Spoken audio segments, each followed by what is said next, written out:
Patients chapati రోటీ కాకుండా సంతృప్తిగా rice కూడా తినవచ్చు. Doctor rice, sugar free rice, doctor rice, diabetic rice, sugar పెంచని బియ్యం, డాక్టర్ రైస్.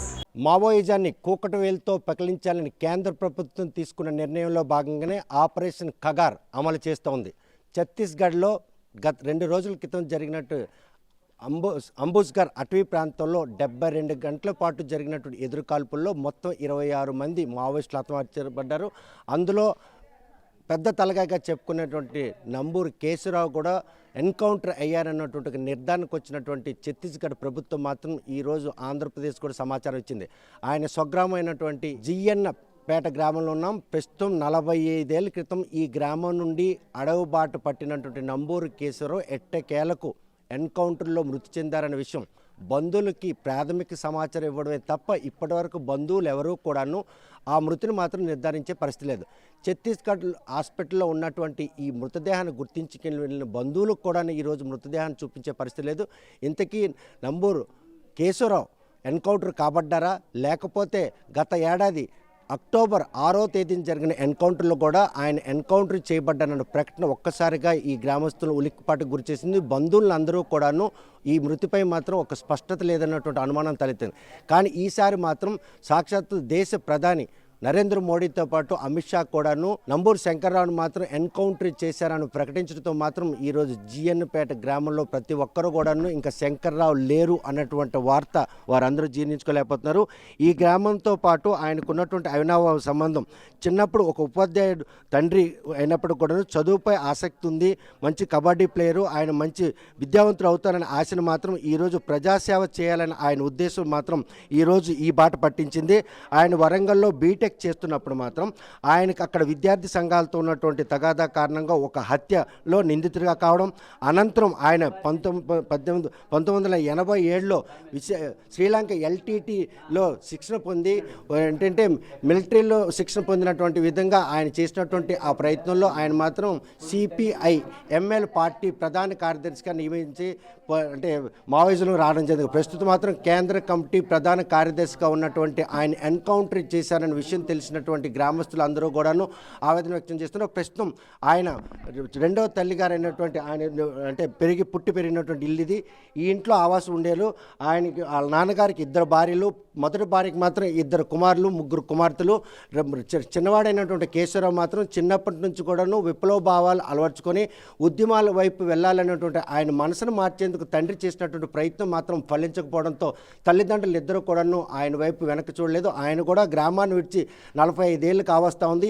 ఎట్టకేలకు ఆయన ఎన్కౌంటర్ చేశారన్న విషయాన్ని దేశ ప్రధాని నిర్ధారించడం మాత్రం ఈరోజు జీవనపాలెం గ్రామస్తులు అందరూ కూడాను అసలు ఆ మృతదేహం వస్తే తప్ప ఆయన మృతి చెందాడా, ఎన్కౌంటర్ చేయబడ్డారా, లేకపోతే ఇంకా ఏ అటవీ ప్రాంతంలో ఉన్నారా అన్నటువంటి అనుమానాలు తలెత్తిన ప్రశ్న ప్రజాసంఘ నాయకులు కూడాను ఆయన మరణం విని ఆయన ఇంటి దగ్గర ఎవరున్నారో తెలుసుకునేందుకు వచ్చారు. ఈరోజు నంబూరు శంకర్రావుని ఎన్నిసార్లు ఎన్కౌంటర్ చేసే పరిస్థితి. గత ఏడాది అక్టోబర్ 5వ తేదీన ఎన్కౌంటర్ కాబడ్డాడని చెప్పేసి అప్పట్లో ఒక ఉదంతం వచ్చింది. ఈరోజు కూడాను ఆయన ఎన్కౌంటర్ చేశాను ఒక దేశ ప్రధాని, అదేవిధంగా అమిత్ షా ఇటువంటి వారు నిర్ధారించిన వెనుకున్నటువంటి ఆంతర్యం ఏమనుకోలే, లేకపోతే కగార్ సక్సెస్ చేయడానికి ఇటువంటి పోకడలు తలెత్తున్నాను.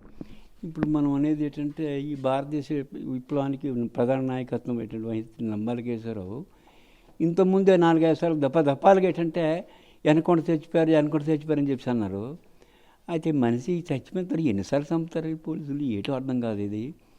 అంటే మనం అనేది ఏంటంటే కగారు అంటే ఒక్కొక్క మనిషిని 10 సార్లు చంపుతారా, ఏటి కాదు అది. మనం అనేది ఏంటంటే మనుషులు చంపేసి మా సమాజాన్ని మార్పు చేయగలరు. అసమానతలు లేనప్పుడు, పేదరికం లేనప్పుడు, ఉపాధి ఉన్నప్పుడు, లేకపోతే ఉద్యోగ అవకాశాలు ఉన్నప్పుడు ఏంటంటే నీ ఉద్యమాన్ని అంచగలవు. కానీ ఉద్యమాన్ని అంచేసి నీకు ఏం చేయగలవు? అందుకే కార్పొరేట్ సంస్థలకు ఏంటంటే 81 రకాల అబుల్మడి ఏరియాలో ఏంటంటే ఖనిజాలు ఉన్నందుకు ఆ ఖనిజాలకి ఏంటంటే కార్పొరేట్ సంస్థలకు ఏంటంటే దారదత్తం చేయడానికి కోసం ఈ ఆదివాసులకు ఏంటి లేకుండా చేయడానికి. ఆదివాసులకు నిజమైనటువంటి ప్రతినిధులు ఎవరంటే ఉద్యమం మీద అది. అయితే ఇప్పటికైనా నంబూరు శంకర్రావు ఎన్కౌంటర్ చేయబడ్డారా అన్న విషయం మీరు నమ్ముతున్నారు? నేను నమ్మను. అంటే ఇప్పుడు ప్రధానమంత్రి చెప్పారు, అమిత్ షా చెప్పారు, పేపర్ స్టేట్మెంట్ వచ్చాయి. నిజంగా చచ్చిపోతే ఏంటంటే ఏదో చూద్దాం, వాళ్ళ ఇల్లు చూద్దాం, అతని స్మృతులు ఎలాగుంటాయని చెప్పేసి కనుక్కోవడానికి కోసం వచ్చాము. ఇల్లు తాళం వేసింది, నిర్మానుషం ఉంది, ఊరు ఏంటంటే ఎవరు లేరు. కానీ మొత్తానికి మాత్రం ఏంటంటే భారతదేశ విప్లవానికి ఏంటంటే ఒక విద్యావంతుడు గొప్ప నాయకుడు కోల్పోవడం అనేది ఏంటంటే భారతీయ దేశం మొత్తం ఉద్యమానికి ఏంటంటే తీరం లోటు అని చెప్పేసి బాధపడుతున్నాం. ఇప్పటికైనా బంధువులకు ఎవరికి కూడా ఆ బాడీని చూసేందుకు ఐడెంటిటీ చేసే అవకాశం కూడా కల్పించట్లేదట వాస్తవం. ఇప్పటికి ఏంటంటే అమిత్ షా ఈ నరేంద్ర మోడీ చెప్పినట్టుగా ఏంటంటే అసలు అతనేనా ఆ బాడీ, ఒకవేళ అతనైతే వాళ్ళ కుటుంబానికి తెచ్చి ఇవ్వాలా. వాళ్ళు ఏంటంటే గ్రామస్తులు ఏంటంటే అడుగుతున్నారండి. మేము ఇప్పుడే ఏంటంటే వాళ్ళ బంధువులు అయినటువంటి వాళ్ళ అన్నగారి ఏంటంటే ఎంపురాలు కృపారాణి గారు ఏంటంటే దగ్గరికి వెళ్ళి అడిగి వచ్చిన తర్వాత శవం ఇవ్వకూడదని చెప్పేసి ఏదో ఆటంకాలు పడుతున్నారని చెప్పారు. ఇది నిజమా కాదని చెప్పి కలటానికి కోసం మేము వచ్చాము. మేము ఈ పరిణామాలు చూస్తుంటే కనుక ఎన్కౌంటర్ కాబడలేదు అన్నటువంటి ఒక స్పష్టత మాత్రం వచ్చినట్టుంది. ఎందుకంటే ఏంటంటే ఒకవేళ శవం ఇస్తే ఏంటంటే ఎదురుదాడి అవుతుంటే గాయాలు కనపడతాయి, పోలీసు వెళ్ళిపోవడం, వీళ్ళు చనిపోవడం అవుతుంది. ఒకవేళ బాడీ ఇవ్వలేదంటే దాని అర్థము అసలు పట్టుకొని చంపారని చెప్పేసి అని జరిగి ఉంటుందని చెప్పేసి అనుమానాలకు దారితీసేటట్టుగా ఏంటంటే ప్రజలు ఈ రకంగా ఈ విషయాన్ని గుర్తిస్తారేమని చెప్పేసి బాడీ ఇవ్వలేదని చెప్పి అనుకోవాలా ఏంటి అనేది. మొత్తానికి ఏంటంటే ఎన్కౌంటర్లన్నీ పట్టుకొని చంపినవి ఇప్పటి వారికి ఏదో ఒకటి ఏంటంటే ఒకటి రెండో జరిగి ఉంటాయి. కానీ మొత్తం దేశంలో ఎన్కౌంటర్ అనేది భారతదేశంలో ఎన్కౌంటర్ అనేది ఒక డిక్షనరీలో ఏంటంటే భారతదేశంలో అర్థం వస్తే చంపేయడం, పోలీసులు ప్రభుత్వం ఏంటంటే కలిసి చంపేయడం అనే అర్థం. నిఘంటువులో ఏంటంటే నిఘంటువులేమో ఎన్కౌంటర్ అంటే ఎదురుదాడి అంటున్నారు. కానీ భారతదేశంలో నిఘంటువులు ఏంటంటే ఎన్కౌంటర్ అంటే పట్టుకొని చంపేయడం అని చెప్పేసి మేము అర్థం చేసుకోవటుంది. ప్రగతిశీల శక్తులు ప్రశ్నించే మేధావులు, బుద్ధిజీవులు వీళ్ళందరూ ఏంటంటే గుర్తించింది ఏంటంటే ఎన్కౌంటర్ అంటే ఎదురుదాడి కాదు, భారతదేశంలో పోలీసులు ఏంటంటే పట్టుకొని చంపేదాన్ని ఎన్కౌంటర్ అంటున్నారని చెప్పేసి ఈ సినిమాల ద్వారా ఎన్కౌంటర్ ద్వారా ఒక సినిమా తీశారు. ఈ సినిమాల ద్వారా మీడియా ద్వారా డైరెక్ట్ పోలీసు మీకు ఎన్కౌంటర్ చేస్తాం అంటే చంపేసి ఒక ఎన్కౌంటర్ అడుగవుతామని చెప్పేసి ఉంటున్నాం. ఇప్పటి వరకు జరిగిన ఎన్కౌంటర్లన్నీ కట్టుకథలే. అంబుజ్ఘాట్ అటవీ ప్రాంతంలో 72 గంటల పాటు కూంబింగ్ నిర్వహించినటువంటి ఏదైతే ఈ కగార్ ఆపరేషన్ ఉందో ఆపరేషన్లో మాత్రం 26 మంది మావోయిస్టులు చనిపోయారు. అందులో మావోయిస్ట్ అగ్రనేత అయినటువంటి నంబూరు శంకర్రావు మాత్రం ఈరోజు ఎన్కౌంటర్ చేయబడ్డారన్న విషయాన్ని మాత్రం నిర్ధారించడం అయితే జరిగింది. కానీ బంధువులకి మృతదేహాన్ని ఐడెంటిటీ కోసం పోవడం వెనక మాత్రం ఏదో ఆంతర్యం దాగుంది. ఇప్పటికే 4-5 పర్యాయాల్లో ఆయన ఎన్కౌంటర్ చేశామని ప్రకటనలు చేసుకున్నటువంటి ఆ రాష్ట్ర ప్రభుత్వాలు మాత్రం ఇప్పటి వరకు ఆయన్ని మృతదేహాన్ని ఇవ్వకపోవడం బంధువులు ఈ పరిణామాలన్నీ కూడా అనుమానాలు తలెత్తినాయి. చూస్తే ఏ విధంగా తీసుకోవచ్చు కేశవరావుకి సంబంధించినటువంటి ఈ ఎన్కౌంటర్ ఒకసారి కాదు, 2 సార్లు కాదు, 4-5 సార్లు ఎన్కౌంటర్ చేశారు. ఈరోజు చివరికి ఆపరేషన్ కగార్ను సక్సెస్ చేసుకునేందుకు ఈరోజు ఆయన చనిపోయాడు, ఎన్కౌంటర్ కాబడ్డాను, అందులో వాస్తవం ఉందా? ఈ కగారాకు సంబంధించి అక్కడ ఎన్కౌంటర్కి సంబంధించి వచ్చినప్పుడు సమస్య ఏంటంటే ఏ ప్రభుత్వం కానీ సమస్య ఏంటంటే వాళ్ళ చర్చల కోసం పెట్టారు, శాంతి చర్చల కోసం చేశాను. భారతదేశం మనుషులే కదా, ఇంకా విదేశీయులు కారు.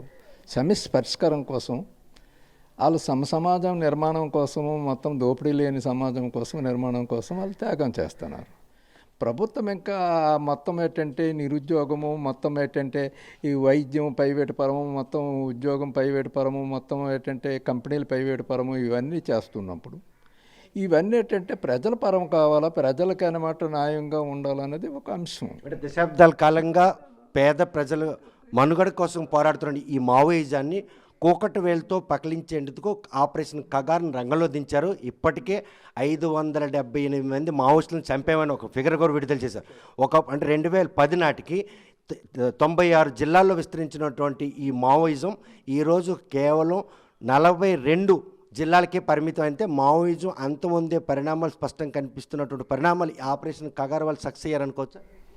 ఈ ఆపరేషన్ కగారా కానీ ఏది కానీ సమస్య మానవ సమాజాన్ని అటువంటి సమస్య పరిష్కారం కాదు, దోపిడీ విధానం పరిష్కారం కాకుండా ఈ మొత్తం ఏంటంటే మానవులు ఎదుర్కొంటున్న ఈ మొత్తం ఈ దోపిడీని, మొత్తం ఈ పరిస్థితుల్ని సమస్య పరిష్కారం చేయకుండా ఏ ప్రభుత్వం కానీ ఏ ప్రభుత్వం కానీ పరిష్కారం చేయకుండా మావోయిజం సంబంధించి కొన్ని ఒడిదుడుకులు ఎదుర్కోవచ్చు. ఇప్పుడు శ్రీకాకుళం సాయుధ పోరాటం, నక్సల్బరి శ్రీకాకుళం సాయుధ పోరాటాన్ని మొత్తం ఏంటంటే చేసేసామని అన్నారు. అది ఇంకో రూపంలో ఏంటంటే మళ్ళా పీపుల్స్ వారు మావోయిస్టుగా మొత్తం అవుతారు. సమాజాన్ని ఏ ప్రభుత్వాన్ని తీర్చిదిద్దకంట మొత్తం ఆ వ్యక్తులు చంపేసినంత మాత్రంలోనూ మేము విజయవంతం చెందిపోయినామని తాత్కాలికంగా తుప్తే కానీ దానివల్ల ఏంటంటే సంపూర్ణమైన భారతదేశాన్ని ఏ ప్రభుత్వము తీర్చిదిద్దలేదు ప్రజలకి అనేది ఒకటి స్పష్టత అర్థం అవుతుంది. చూస్తే కనుక మావోయిస్టాన్ని అంతం చేయాలన్నటువంటి కగార్ ఆపరేషన్ మాత్రం ఈరోజు లోపభూయిష్టం అన్నట్టు ఒక స్పష్టత మాత్రం చెప్తున్నారు. ఎందుకంటే ఒక వ్యవస్థను నిర్మూలించాలనుకుంటే అది ప్రజల పక్షపాతిగా ఉన్నట్టు మావోయిజం దాన్ని అంతమొందించామనే ప్రకటనలకే పరిమితం అవుతున్నారే తప్ప ఈరోజు నంబూరు కేశవరావుని ఎన్కౌంటర్ చేశారనే విషయంలో స్పష్టత లేనటువంటి సమాధానాలు. సుమారు 4-5 సార్లు ఎన్కౌంటర్ చేయబడినటువంటి కేశవరావు మరణాన్ని ఈరోజు దేశ ప్రధాని నిర్ధారించారు. ఈ పరిణామాలన్నీ కూడాను ఇప్పటికీ కేశవరావు బతుకున్నాడని చెప్పి మావోయిస్ట్ సంఘాలు కూడా ప్రకటనలు చేస్తున్నాయి. ఇటువంటి తరుణంలో ఏదైతే జిఎన్ వాల్స్లో ఆయన పుట్టిన ఊర్లో మాత్రం ఇప్పటివరకు కేశవరావుని చూసినటువంటి జనరేషన్ ఎవరూ లేకపోయినా కూడాను ఆయన గురించి తెలిసిన ప్రతి ఒక్కళ్ళు కూడాను ఆయన హతమార్చబడి ఉండరు అన్నటువంటి ఒక ధీమాను వ్యక్తం చేస్తారు. ప్రస్తుతం ఆయన అంటే ఎన్కౌంటర్ చేయబడ్డారని చెప్పి ఆయన ఇంటికి వచ్చినటువంటి ప్రజా సంఘాలు ఉన్నారు. ఏ విధంగా తీసుకోవచ్చు ఈ ప్రకటనలు? ఎన్నిసార్లు ఈ ప్రకటనలు చేస్తారు? ప్రస్తుతం జరిగి 3 రోజులు కావస్తూ ఉంది. ఆ బంధువులను కనీసం ఆ మృతదేహాన్ని తీసే అవకాశం కూడా కల్పించినటువంటి పరిణామం ఈ ఎన్కౌంటర్ నిర్ధారించవచ్చు. ఈ ఎన్కౌంటర్లో బాడీ ఇవ్వటానికి ఎందుకు ఇబ్బంది పడుతుండ్రు అనేది మాకు అర్థం కావటం లేదు.